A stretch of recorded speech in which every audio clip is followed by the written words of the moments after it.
Good morning student. आज measurement का हम लोग लेक्चर नंबर यूनिट 1 का 8 पढ़ रहे हैं। आज हम लोग पढ़ने जा रहे हैं एसआई पद्धति के लाभ। अब कुछ स्टूडेंट लोग यहाँ पर सोच रहे होंगे कि सर बीमा डायमेंशन क्या समाप्त हो गया? नहीं, बीमा समाप्त हुआ नहीं है। बेसिकली आप ध्यान दे रहे होंगे, हम सबसे पहले मात्रक बताएं, उसी के साथ सोचे कि अलग से बीमा क्या बताएंगे। एक ही साथ मात्रक और बीमा, पिछले क्लास में टोटल का बीमा निकाल के दिखाए थे और मात्रक, तो हम सोचे कि अलग से एक बार मात्रक निकालेंगे, उसके बाद फिर एक बार बीमा निकालेंगे, तो इससे टाइम बहुत ज़्यादा लग जाएगा। तो इस चीज को ध्यान में रखते हुए हम मात्रक के साथ साथ बीमा को बता दिए हैं। बीमा में अभी कुछ और बताना बाकी है, लेकिन पहले मात्रक तो खत्म कर ले। मात्रक जब समाप्त करेंगे तभी ना बीमा के बारे में बात करेंगे। इसलिए आज हम टोटल पहले मात्रक की बात कर लेते हैं, मात्रक से रिलेटेड जितना कॉन्सेप्ट है उसकी बात कर लेते हैं। जब मात्रक पूरी तरह से समाप्त हो जाएगा तो बीमा की बात करेंगे। तो हम लोग एसआई पद्धति के लाभ, एसआई पद्धति में आपको याद करिए लेक्चर नंबर 5 में बताए थे कि 4 प्रकार का मात्रक होता है। एक बोले थे मात्रक पद्धति सीजीएस, फिर था एफपीएस, फिर था एमकेएस और लास्ट में था एसआई। सी से सेंटीमीटर, लंबाई को हम लोग जब भी मापते हैं इस पद्धति में तो सेंटीमीटर, द्रव्यमान यानी वजन को ग्राम में, जी फॉर ग्राम और एस फॉर सेकेंड, समय को सेकेंड में। उसके बाद ये फ्रांस का मात्रक तो था, ब्रिटेन का ब्रिटिश सिस्टम ऑफ यूनिट आया एफपीएस। एफ फॉर फुट, लंबाई को फुट में, पी फॉर पौंड, वजन को पौंड में, एस फॉर सेकेंड, समय को सेकेंड में। M K S system, M for metre, लंबाई को मीटर में, के फॉर किलोग्राम, वजन को किलोग्राम में, और एस फॉर सेकेंड, समय को सेकेंड में। इसी का एक नया रूप दिया गया एस आई। अब ये क्वेश्चन उठता है कि एस आई ही क्यों दिया गया? Total system of unit, total हम लोग पढ़े कितना, चार में विशेष फोकस दिया गया एस आई पर। क्या कारण है एस आई को ही फोकस दिया गया? सीजीएस भी हो सकता था, एफपीएस भी हो सकता था, एमकेएस भी हो सकता था। एसआई ही क्यों दिया गया? 1960 में मीटिंग किया गया, चर्चा किए थे, उसमें एसआई को चुना गया। क्या जरूरी है एसआई को चुनना? सीजीएस को चुन सकता था, आपका जो है से एफपीएस को चुन सकता था, एमकेएस को चुन सकता था, लेकिन चुना किसको? तो एसआई को। तो हम लोग आज यही डिस्कशन करेंगे एसआई को क्यों चुना गया। तो हम लोग बात करते हैं एसआई पर।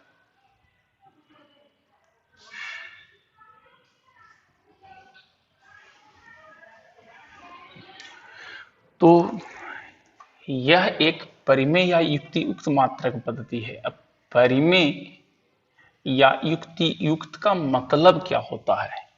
सबसे पहले हम लोग ये समझते हैं कि परिमेय या युक्ति युक्त मात्रक का मतलब क्या होता है। इसका मतलब होता है कि किसी एक भौतिक राशि के लिए केवल एक ही मात्रक का उपयोग किया जाता है। किसी एक भौतिक राशि, अब हल्का सा हम आपको यूनिट 5 या 4 में ही बताए थे भौतिक राशि, तो हल्का सा भौतिक राशि में चर्चा कर लेते हैं कि देखिए भौतिक राशि किसे कहते हैं? तो जिसे मापा जा सके, भौतिक राशि जिसे मापा जा सके। जिस चीज को मापा जा सकेगा उसको भौतिक राशि कहेंगे, और जिस चीज को नहीं मापा जा सकता है उसको अभौतिक राशि कहेंगे। भौतिक राशि जिसको मापा जा सकता है, अभौतिक राशि जिसको नहीं मापा जा सकता है।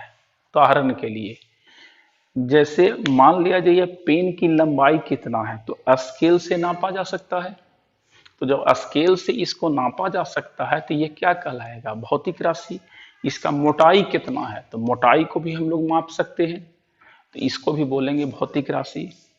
इसका क्षेत्रफल कितना है, पृष्ठ क्षेत्रफल, वक्र पृष्ठ क्षेत्रफल, इसको भी मापा जा सकता है, इसको भी बोलेंगे भौतिक राशि। लेकिन कुछ हम शब्द बोल रहे हैं और उसको आप जरा माप के दिखाइए। तो मोहन बहुत खुश है, तो जैसे पेन की लंबाई, मान लीजिए पेन की लंबाई है 8 सेंटीमीटर, तो 8 हो गया नंबर संख्या और सेंटीमीटर हो गया मात्रक।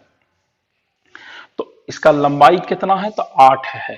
ये पेन की लंबाई कितना है तो 8 है। चलिए भाई, जिस चीज को हम लोग संख्या में व्यक्त, एक लाइन में समझिए, वो तो समझने के लिए डिफिनेशन था, एक लाइन में समझिए। भौतिक राशि उसे कहते हैं जिसको हम लोग संख्या में व्यक्त कर सकते हैं। किस में व्यक्त कर सकते हैं? संख्या में। संख्या में व्यक्त करने से फायदा क्या होगा? तो संख्या में व्यक्त करने से ये फायदा होगा कि उसको हम लोग मेजरमेंट कर सकते हैं, गुना भागा के द्वारा माप सकते हैं, जोड़ सकते हैं, घटा सकते हैं। तो संख्या रहेगा तभी ना मैथमेटिक्स यूज करेंगे, मैथमेटिक्स में जोड़ करेंगे, गुना करेंगे, भाग करेंगे। तो संख्या रहेगा तभी मैथमेटिक्स लागू होगा, क्योंकि मैथमेटिक्स में 10 संख्या होता है, 0 से लेकर 9 तक। तो जिसमें भी संख्या आ जाएगा उसको जोड़ घटाव कर सकते हैं, माप सकते हैं। लेकिन मोहन बहुत खुश है, तो कितना खुश है? 8 खुश है कि 9 खुश है? क्या इसमें कोई संख्या हो सकता है? खुशी का कोई मेजरमेंट है कि भाई खुश है तो फीता लगाओ नाप दो, या खुशी में थर्मामीटर सटा के नाप दो कि कितना खुश है? खुश में क्या है, 100 खुश है कि 200 खुश है कि कम खुश है कि ज्यादा खुश है? कि खुशी को नापने का कोई तरीका? रोहन दुखी है, तो भाई दुखी है तो कितना दुखी है? दुखी का कोई नापने का स्केल है? सिर्फ दुखी है। अब दुखी में कम है, ज्यादा है, किस लेवल का दुख है, उसको नापने के लिए कोई डिवाइस नहीं है, कोई मशीन नहीं है। तो जिस चीज को हम लोग नहीं माप सकते हैं, खुश है कि दुखी है, इस चीज को, ये पेन है तो भाई पेन का लंबाई तो माप सकते हैं, पेन का लंबाई 8 सेंटीमीटर है। लेकिन पेन को नाप सकते हैं क्या? पेन तो नाम है। तो जिस चीज को हम लोग नहीं नाप सकते हैं उसको बोलते हैं अभौतिक राशि। अभौतिक राशि, जिस चीज को, जिसे मापा नहीं जा सकता है। देखिए हम चर्चा कर रहे हैं, एक्चुअली भौतिक राशि है ये। तो भौतिक राशि सबसे पहले हम लोग चर्चा कर लें कि भौतिक राशि बता दिए थे। तो भौतिक राशि 2 प्रकार का था, बोले थे मूल राशि और व्युत्पन्न राशि, उसका भी बात कर लेंगे, समझाए थे थोड़ा सा। जैसे जैसे चैप्टर आगे जा रहा है उसको डिटेल समझाते हैं एक ही बार में, ज्यादा समझाएंगे तो ऊपर से चला जाएगा। तो खुशी को नाप नहीं सकते हैं, गम को नाप नहीं सकते हैं, ठीक, हम बहुत अच्छा सोचते हैं, कितना अच्छा सोचते हैं भाई, उसको नाप नहीं सकते हैं। तो जिस चीज को हम लोग नहीं नाप सकते हैं उसको बोलते हैं अभौतिक राशि। पेन को नहीं नाप सकते हैं लेकिन पेन की लंबाई को नाप सकते हैं, तो लंबाई हो गया भौतिक राशि। पेन की मोटाई को नाप सकते हैं, पेन का मोटाई हो गया भौतिक राशि। पेन का क्षेत्रफल नाप सकते हैं, क्षेत्रफल हो गया भौतिक राशि। तो जिसको भी माप सकते हैं वो भौतिक राशि होता है। अब जरा देखिएगा, अभी हम बोले ना कि भौतिक राशि को नापने के लिए 2 ही चीज का यूज होता है। एन होता है नंबर और यू होता है यूनिट। ए नंबर, नंबर, ये यूनिट। नंबर को हम लोग बोलते हैं संख्या और यूनिट को बोलते हैं मात्रक। यानी कि जिसमें भी संख्या आता है, कोई भी चीज आप देखिएगा, वजन है तो कितना, तो 70 केजी, 80 केजी, तो 80 क्या हो गया? संख्या हो गया कि नहीं? 80 क्या हो गया? संख्या हो गया। कार का वजन कितना है, आपका ये घर कितना क्षेत्रफल में बना हुआ है, कितना वेग से आप दौड़ते हैं, तो 5 मीटर पर सेकेंड की, 10 मीटर पर सेकेंड की, 15 किलोमीटर प्रति घंटा की, 20 किलोमीटर प्रति घंटा। तो जहां भी आप संख्या का यूज करते हैं, देखिए जब तक संख्या, संख्या में फिर लगता है, जैसे 80 केजी, तो ध्यान से देखिए 80 क्या हो गया? संख्या हो गया। 80 क्या हो गया? संख्या। और केजी क्या हो गया? मात्रक। आपका लंबाई कितना है, मान लीजिए मेरा आपको पूछ देगा लंबाई कितना है, तो बोलेंगे 6 फीट, तो 6 क्या हो गया? संख्या। फीट क्या हो गया? मात्रक। इसका मतलब मेरा लंबाई जो है वो क्या है? भौतिक राशि है। तो इसमें सीधे सीधे कर सकते हैं। अब नापने के लिए दो तरीका हो सकता है, एक डायरेक्ट, एक प्रत्यक्ष और एक अप्रत्यक्ष। इसका भी डिटेल आगे है। प्रत्यक्ष मतलब सीधे फीता लगा के नाप दिए, और एक पूछ दिया सूर्य से पृथ्वी की दूरी कितना है या पृथ्वी से सूर्य की दूरी कितना है। तो अब इसको नापने के लिए भाई फीता लेके जाइएगा सूर्य तक नापने के लिए, पृथ्वी से फीता लीजिएगा और चलते जाइएगा फीता लेकर के सूर्य के पास आप पहुंच, समझिए जब सूर्य के पास जाइएगा आपका क्या हाल होगा, आप रहिएगा।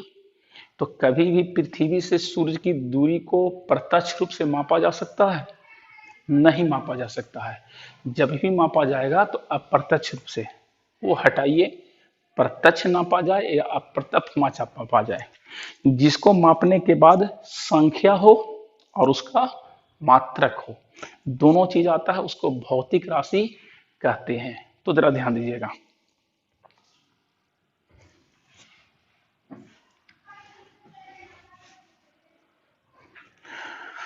तो यहां बोलता है कि यह एक परिमेय या युक्ति युक्त मात्रक पद्धति है। इसमें किसी एक भौतिक राशि मतलब वैसा भौतिक राशि जिसको माप सकते हैं, राशि के लिए केवल एक ही मात्रक का उपयोग किया जाता है। अब देखिए मात्रक एक भौतिक राशि, एक भौतिक राशि में क्या ले लिए, लंबाई।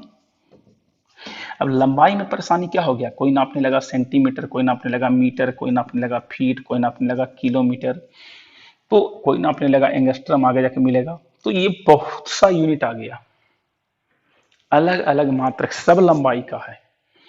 अब एक टर्म था, आप देख लीजिएगा, शब्द इंग्लिश वाला ज्यादा पॉपुलर रहता है, यूनिफिकेशन। ये लेक्चर नंबर 2 में देखिएगा, यूनिफिकेशन हम शब्द यूज किए थे कि फिजिक्स का एक सबसे बड़ा गुण जो देखा गया, उसमें प्रॉपर्टी खोजा गया कि यूनिफिकेशन वाला गुण होना चाहिए। यूनिफिकेशन गुण मतलब क्या होना चाहिए, एक सिद्धांत से बहुत सा सिद्धांत को एक्सप्लेन किया जा सके, मतलब व्याख्या किया जा सके। एक कोई लॉ से बहुत सा लॉ का व्याख्या किया जाए, उसको बोलते हैं यूनिफिकेशन। ये लेक्चर नंबर 2 में हम पढ़ाए थे कि फिजिक्स में यूनिफिकेशन होना बहुत जरूरी है। उसको खोजा जाने लगा कि एक ही नियम से बहुत से नियम की व्याख्या किया जा सके। उसका उदाहरण देते हैं, जैसे एक नियम है गुरुत्वाकर्षण। गुरुत्वाकर्षण का नियम दिया गया न्यूटन के द्वारा। वो सुने होंगे, वो सेव जो है सेव नीचे गिरा, नीचे न्यूटन पढ़ रहे थे, पता लगा पृथ्वी किसी भी चीज को नीचे अपनी तरफ खींचता है। अभी एक नियम से कितना नियम का व्याख्या हो सकता है आप सोच नहीं सकते हैं। अभी आपसे पूछेंगे कि पृथ्वी आपको नीचे क्यों खींचता है, तो आप बोलेगा गुरुत्वाकर्षण से। अगला क्वेश्चन पूछ देंगे कि पृथ्वी के चारों तरफ चंद्रमा क्यों चक्कर लगाता है, तो बोलेगा पृथ्वी और ये चंद्रमा है, तो पृथ्वी चंद्रमा को अपनी तरफ गुरुत्वाकर्षण बल से खींचता है। यानी पृथ्वी और चंद्रमा के बीच में भी गुरुत्वाकर्षण बल लगता है, जिस कारण से चंद्रमा गोल गोल उसके चक्कर लगाता है। पूछ देंगे बताइए सूर्य के चारों तरफ पृथ्वी चक्कर क्यों लगाता है, तो बोलिए सूर्य जो है पृथ्वी को अपनी तरफ गुरुत्वाकर्षण बल से खींचता है, उसका भी मोशन। सौरमंडल क्यों है, तो गुरुत्वाकर्षण के कारण। ज्वार भाटा क्यों आता है समुद्र में, जो लहर उठता है, तो गुरुत्वाकर्षण के कारण। पानी को जब नजदीक आ जाता है चंद्रमा के, तो पानी को क्या करता है, खींच लेता है।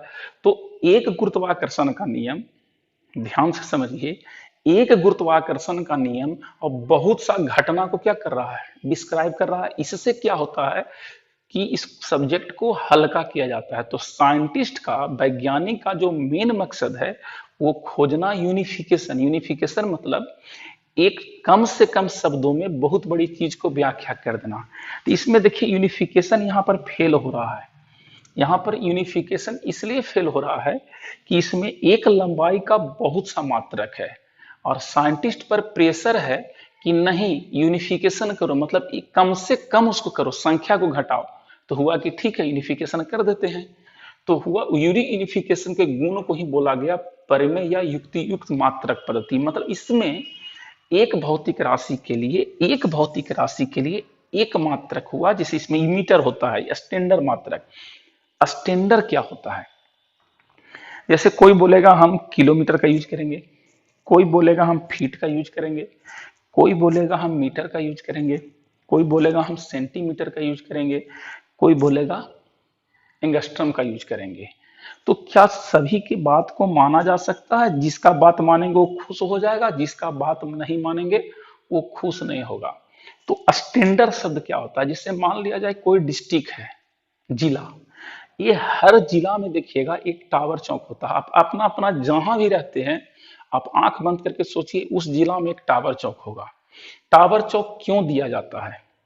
इसके पीछे लॉजिक है कि एक जगह से दूसरे जगह, मान ली पूछ दिया जाए उस जिला से दिल्ली का कितना दूरी है। अब उस जिला से दिल्ली को नापना है तो जिला में कहां से शुरू करेगा नापना? आप कहिएगा मेरे घर से नापो, आपका पड़ोसी कहेगा मेरे घर से नापे।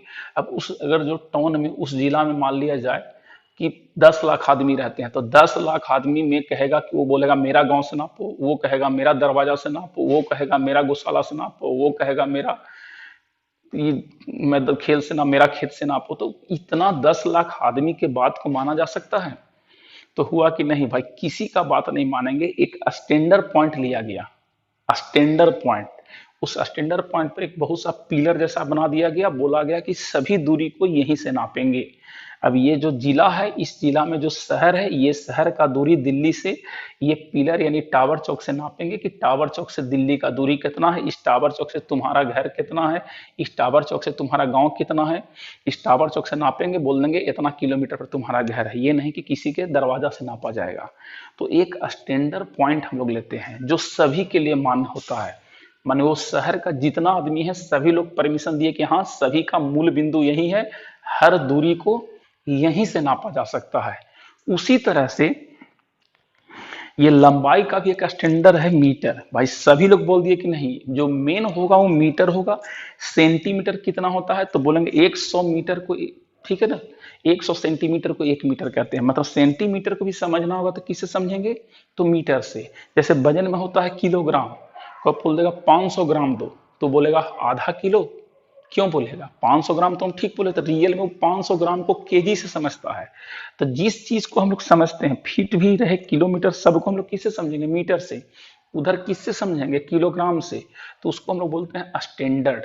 तो स्टैंडर्ड लाया गया कि नहीं, सबको हटाओ, उसके जगह पर एक लाओ। तो सबको हटा करके जो एक लाया गया, उसी गुण को हम लोग बोलते हैं परिमेय या युक्ति युक्त मात्रक पद्धति। याद रखिएगा, इसमें केवल एक ही मात्रक का उपयोग किया जाता है। जैसे लंबाई में किसका यूज किया जाएगा? मीटर का। मतलब सभी लोग किसका यूज करेंगे? मीटर का। तो एमकेएस पद्धति में जरा ध्यान दीजिएगा, एमकेएस का कमी क्या था, क्या कारण है जो ऐसा ही आया?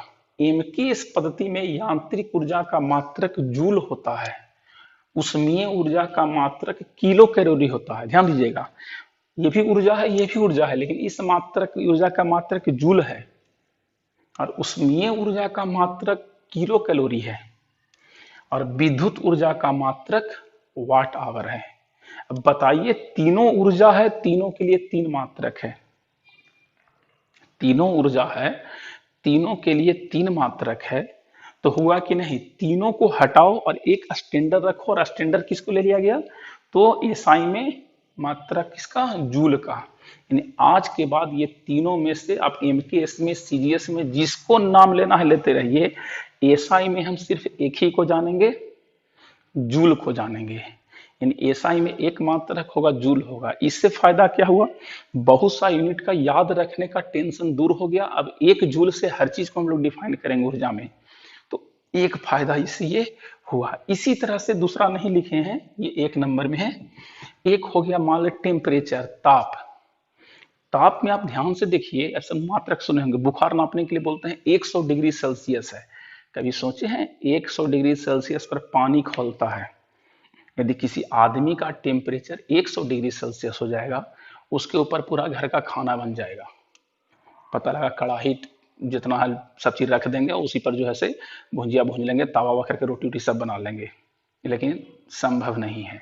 आदमी का शरीर खोलेगा, खून खोलेगा। 100 डिग्री सेल्सियस नहीं होता है, थर्मामीटर पर ध्यान से देखिएगा डिग्री फ़ारेनहाइट होता है। डिग्री एफ लिखा रहता है, डिग्री फ़ारेनहाइट। तो टेम्परेचर को नापने के लिए डिग्री सेल्सियस भी होता है, डिग्री फ़ारेनहाइट भी होता है। एक कंपनी में जो होता है रूमर, और एक होता है केल्विन। माने ताप का 4 मात्रक है। ताप का कितना मात्रक है? 4 मात्रक। लेकिन हुआ कि नहीं, ये यूनिफिकेशन मेथड में एक रखो, 5 4 3 को हटाओ। तो टेम्परेचर का एसआई में नाम रखा गया केल्विन। याद रखिएगा, टेम्परेचर का एसआई में नाम रखा गया केल्विन। तो जरा ध्यान से देखते हैं हम लोग।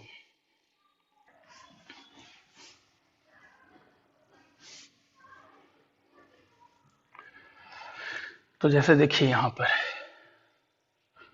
एक बार इसको देख लीजिए, उतार लीजिएगा, तब जो है से हम मिटाएंगे, नहीं तो गड़बड़ा जाएगा।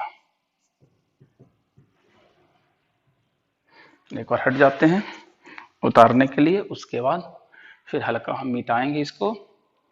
ध्यान से देख लीजिए, स्क्रीनशॉट लेना है तो ले लीजिएगा। अब जरा देखिए ध्यान से।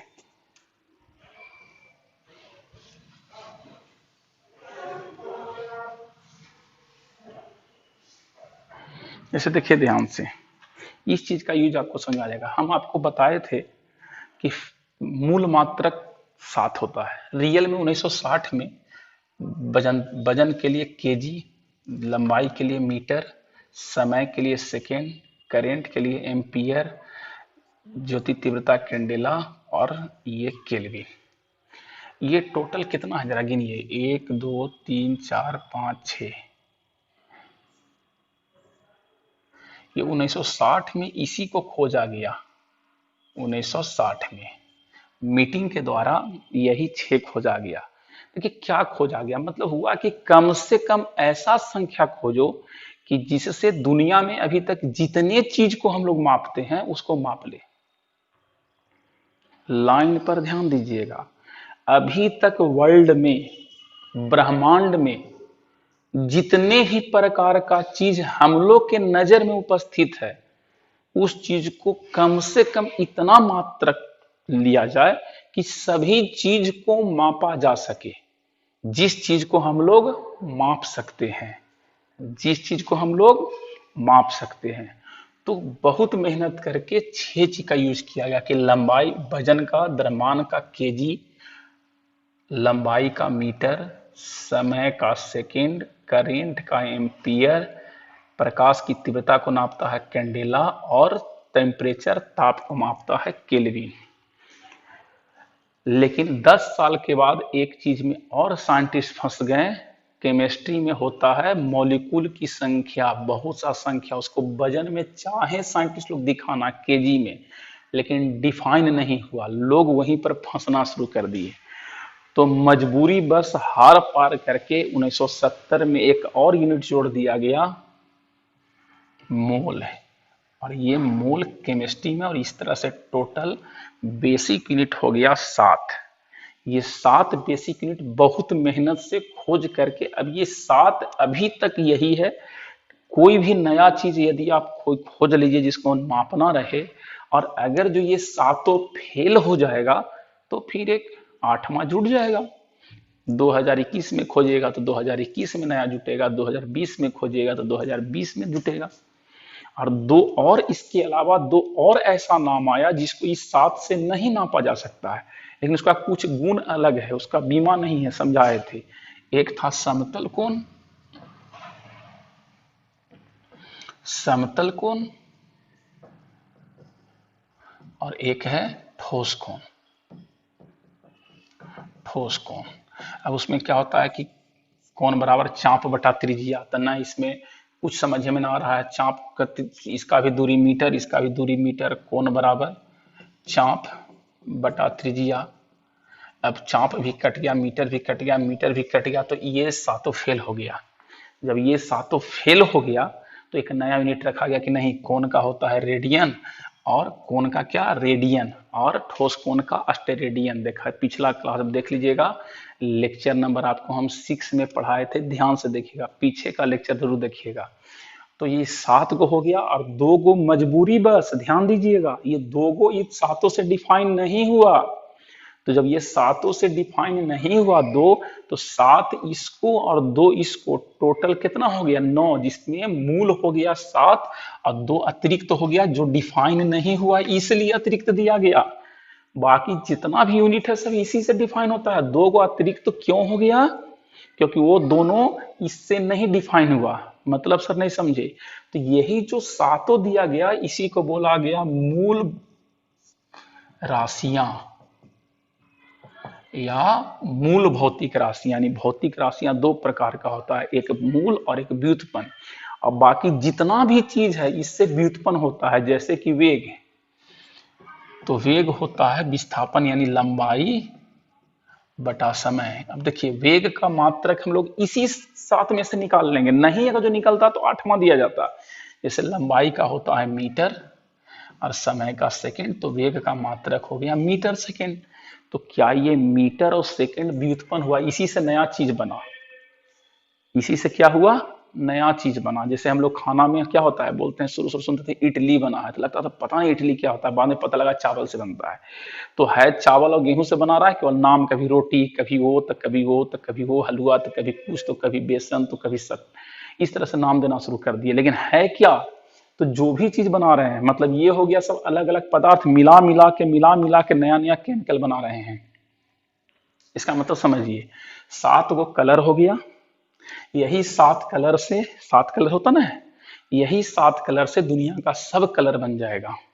3 प्राइमरी कलर होता है जिसमें सब कलर बनता है, तो यही सातों को मिला मिला करके नया नया मात्रक बनते जाएगा। जैसे कि हमको निकालना है त्वरण का मात्रक, वेग में परिवर्तन को त्वरण कहते हैं, तो वेग बटा समय।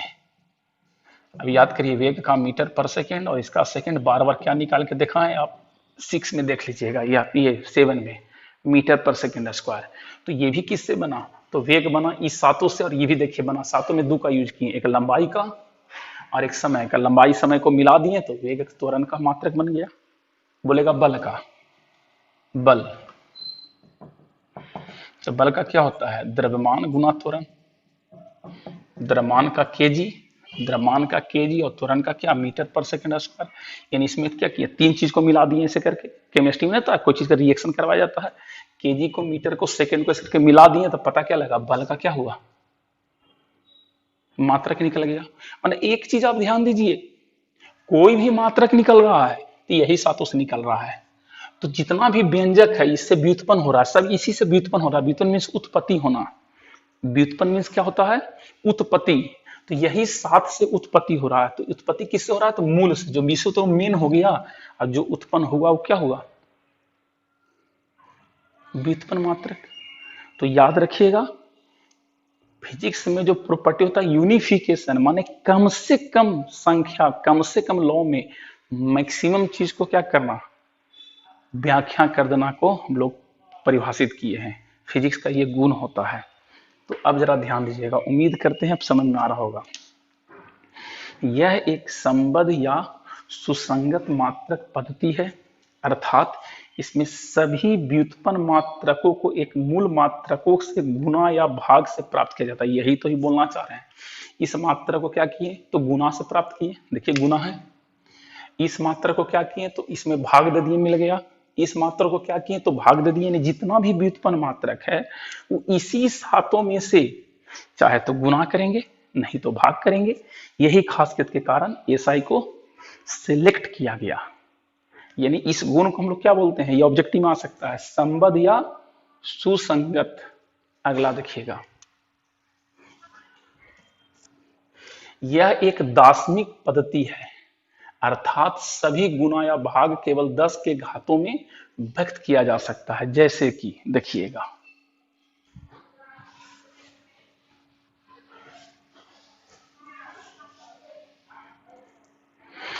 जैसे हमसे पूछेगा 1 मीटर कितना होता है, तो 10 पर पावर 2 सेंटीमीटर।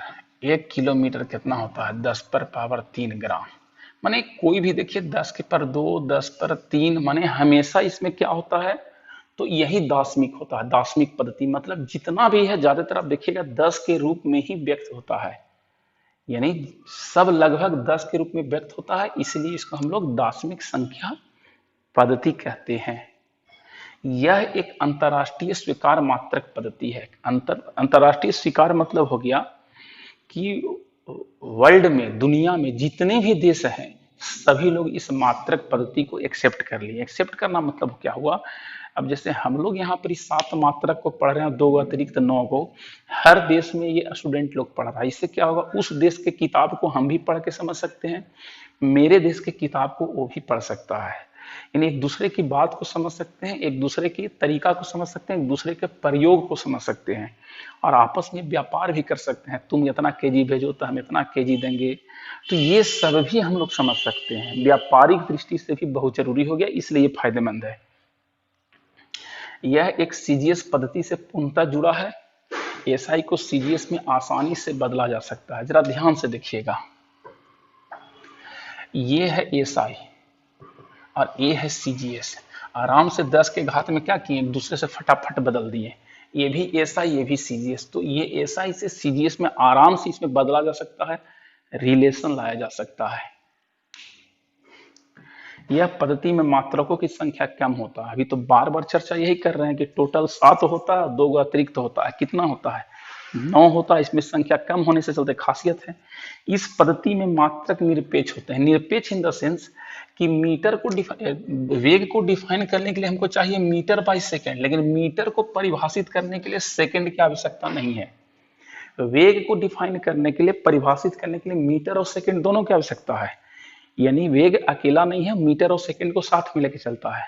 लेकिन मीटर किसे कहते हैं, तो उसके लिए सेकंड से कोई लेना देना नहीं है। मतलब ये निरपेक्ष है। मोदी जी कौन है, तो मोदी जी के भाई से मतलब नहीं है। लेकिन मोदी जी का भाई कौन है, तो मोदी जी से मतलब है। उसी तरह से मोदी जी कौन है, तो भारत का प्रधानमंत्री। तो मीटर क्या है, तो अपना परिभाषा। सेकंड क्या है, अपना परिभाषा। केजी क्या है, अपना परिभाषा। तो सातों का सातों जो है, सबका अपना अपना परिभाषा है। जैसे मोदी जी का परिभाषा है, एक दूसरे से कोई लेना देना नहीं है। लेकिन बाकी जितना भी है उसको इस सातों से लेना देना है।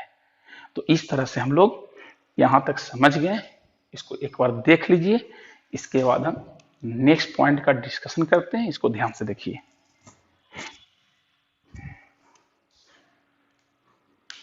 देखिए, नया पॉइंट है मात्रकों को लिखने का सही नियम।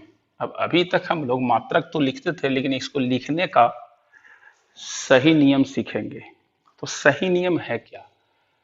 मात्रक के संकेत को अंग्रेजी वर्णमाला में छोटे अक्षरों में लिखा जाता है। मतलब ये हमेशा याद रखिएगा, जैसे कोई भी मात्रक है तो उसका जो संकेत है, उसका अंग्रेजी का जो लेटर लिखते हैं, हम लोग जनरली अंग्रेजी में लिखते हैं, हिंदी में तो लिखते हैं नहीं, तो छोटे अक्षर में। जैसे कि मीटर के लिए हम लोग लिखते हैं मीटर। अगर जो बड़ा मीटर लिखिएगा तो ये गलत है और ये क्या है, सही। कभी भी मीटर लिखना रहेगा तो जो बहुत बच्चे देखते हैं हम इस तरह से लिख देते हैं, वो गलत माना जाता है। जैसे कि आपका यहाँ पर क्या हो गया, केजी, तो केजी लिखे तो सही है। और अगर जो हम ये बड़ा वाला केजी लिखें, देखिए ये गलत है, ये क्या है, सही है। उसके बाद सेकंड, तो सेकंड छोटा लिखे, ठीक है, ये सही है, ये गलत है। तो कभी भी किसी भी लेटर के अगर जो हम लोग यूनिट के मात्रक को लिखते हैं तो छोटा लेटर में लिखने का कोशिश करिएगा। बड़ा लिखिएगा तो गलत माना जाएगा।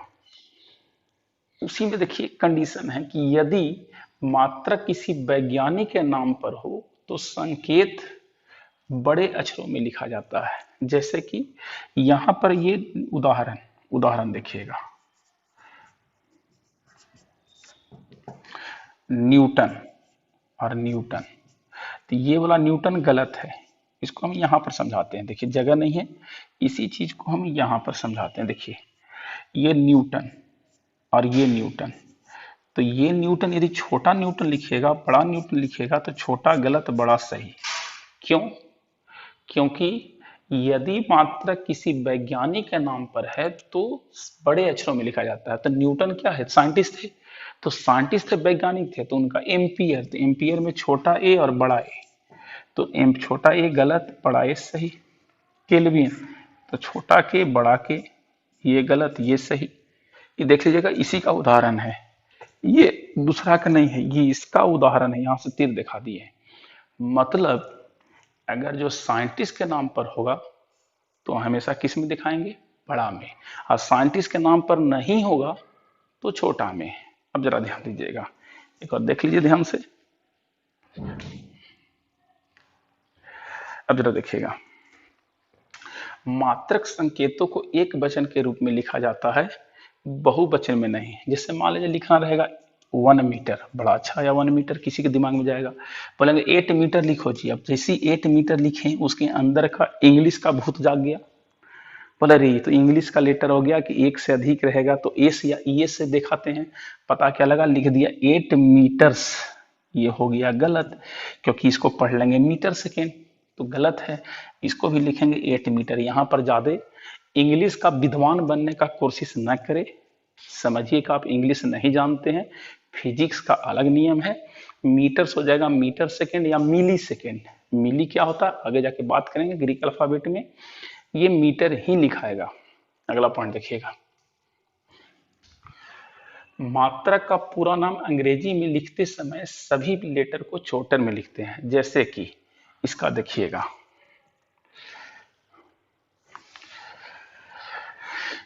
इसको समझा के तब हम मिटा के लिखते हैं। जैसे देखिए, मात्रक के संकेत कभी फुल स्टॉप द्वारा नहीं दर्शाया जाता। जैसे मान लीजिए कोई भी लिखे 5 मीटर या 5 केजी, 8 केजी कुछ भी, तो ये फुल स्टॉप नहीं देना। उसके बाद कोई भी पैराग्राफ का लास्ट लाइन हो या कोई लाइन का लास्ट पॉइंट हो तो फुल स्टॉप दे दीजिए, लाइन का अलग बात है। लेकिन ऐसे नहीं कि कोई यूनिट लिखे हैं तो यूनिट के बाद हम लोग क्या करेंगे, फुल स्टॉप दे देंगे, ऐसा नहीं होता है। ये दिमाग में नहीं रखिएगा। 4 नंबर समझा दिए, उसके बाद हम समझाते हैं 3 नंबर। जरा देखिएगा, मात्रक का पूरा नाम अंग्रेजी में लिखते समय सभी अक्षर छोटे होते हैं। जैसे न्यूटन, तो न्यूटन ये सही है, न्यूटन गलत है। सर ये कैसे हो गया, सर आप तो पढ़े थे इंग्लिश में, फिर इंग्लिश का भूत आ गया। सर आप तो पढ़े थे इंग्लिश में कि किसी भी व्यक्ति के नाम पर हो तो पहला लेटर बड़ा होता है। भैया जी ये व्यक्ति थोड़ी है, ये न्यूटन मात्रक है। अगर जो आपसे पूछ दिया जाए Newton was a great scientist, तो साइंटिस्ट कौन होता है, इंसान, तो वो वाला न्यूटन सही है, न्यूटन ये सही हो जाएगा। लेकिन आपसे बोल देगा चलो जी बल है कितना, तो 8 न्यूटन, तो ये न्यूटन 8 गो न्यूटन थे क्या, कि ये न्यूटन साइंटिस्ट है कि न्यूटन मात्रक है, तो मात्रक है, तो फिर मात्रक है तो स्मॉल। कहने का मतलब है कि जब साइंटिस्ट का नाम होगा तो सिंबल होगा बड़ा, सिंबल माने बड़ा न्यूटन। लेकिन जब पूरा लेटर मीटर लिखे या किलोग्राम लिखे या न्यूटन लिखे, जब पूरा लाइन लिखेंगे तो सभी लेटर हो जाएगा छोटा। आगे जाके हम लोग एक पढ़ेंगे ग्रीक अल्फाबेट, उसमें जैसे मान लिया जाए, देखिए एम एस हो जाए, एम एन, इसको लोग पढ़ देगा मीटर न्यूटन, लेकिन इसको पढ़ते हैं मिली न्यूटन। मिली मतलब होता है 10⁻⁻⁶। बीच में एम और डैश एन कर देंगे तो जनरली ऐसे हम लिखने का प्रयास नहीं करेंगे, एम को उधर लेके चल जाएंगे, तब हो जाएगा न्यूटन मीटर। ये क्या होता है, नेक्स्ट क्लास में हम ग्रीक अल्फाबेट बताने का कोशिश करते हैं ताकि इस प्रकार से हम लोग को परेशानी दूर हो जाए, उसके बाद हम आगे बढ़ेंगे। तो इस वीडियो को बार बार देखिए, ये लेक्चर नंबर 8 को रिवाइज करिए।